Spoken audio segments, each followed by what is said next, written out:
Now, from the Columbia Basin, your local news source, this is iFIBER 1 News, presented in high definition. The #1 source for real-time local news, local sports headlines, and our very own Weather Center forecast covering the entire Columbia Basin. With your iFIBER 1 News team, reporting news in real time as it's happening. From the iFIBER Communications HD broadcast studio in Ephrata, Washington, this is iFIBER 1 News, and it starts now.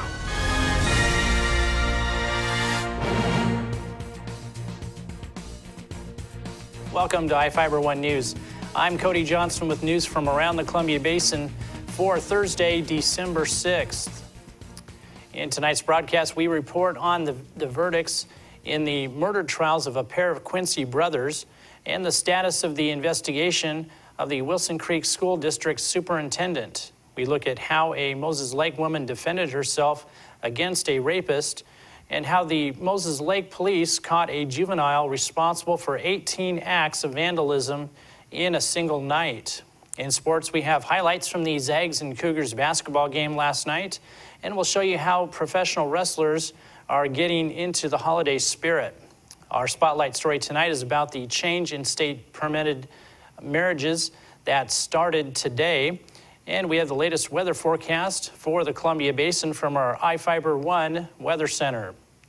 Our top story tonight, a gang killing in April of 2011 came to a conclusion in Grant County Superior Court yesterday as juries gave the verdicts for 2 Quincy brothers. Here with the story is RYAN LANCASTER. A verdict was handed down Wednesday in the Grant County Superior Court trial of 2 teenage Quincy brothers accused in the fatal shooting of a rival gang member in April of 2011. At the start of the trial last month, 17-year-old Abraham Lopez Torres and 18-year-old Benjamin Lopez Torres pled not guilty to charges of first-degree murder and drive-by shooting. Both were tried as adults in the killing of 25-year-old Aiden Beltran.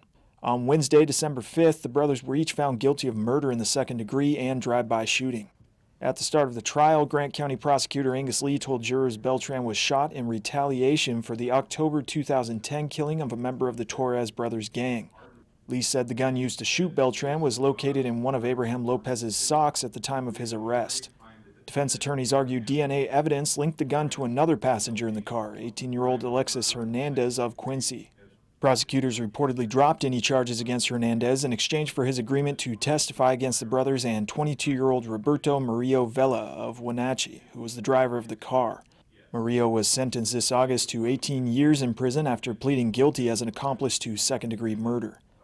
A tentative sentencing hearing for the Lopez brothers was set for January 15.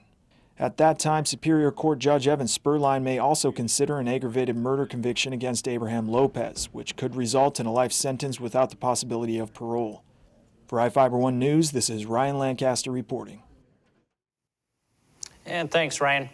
Wilson Creek Superintendent BRAD SMEDLEY remains on paid leave while he waits for the conclusion of an investigation about unspecified allegations. Smedley was placed on leave November 1st, and Principal Brenda Welch took over his duties. School officials responded to a records request from iFIBER 1 News by stating Smedley has no record of disciplinary actions or warnings against him during his time with the Wilson Creek School District. The district's insurance carrier, Canfield and Associates, is conducting the investigation. The Wilson Creek School Board meets on December 17th, but the board chair, Paul Friend, said he isn't sure if the investigation will be brought up for discussion. A 22-year-old woman managed to fight off an attacker earlier this morning.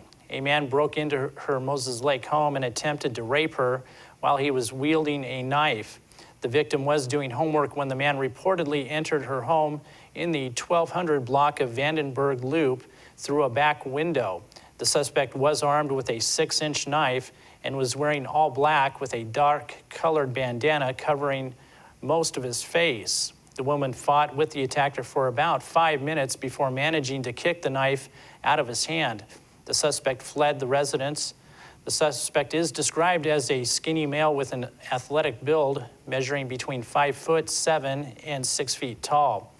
Anyone who may have information about the case is asked to contact the Grant County Sheriff's Office at crimetips@co.grant.wa.us or call 509-750-2011.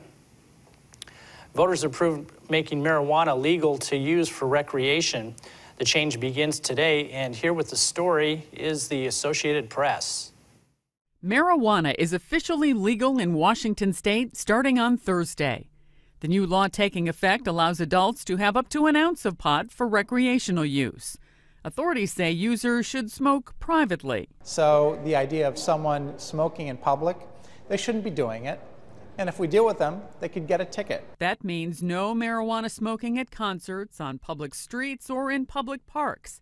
However, busting pot users won't be a high priority. The joke might be that if you've got a guy drinking a beer on one corner and a guy smoking a joint on the other, we're going to go after the beer drinker first. Marijuana is still our lowest priority by city ordinance. Another place where pot won't be legal, most college and university campuses. What would happen is that it would put at risk a lot of federal funding that we receive. We receive a lot of research funding. Our students receive federal Pell Grants.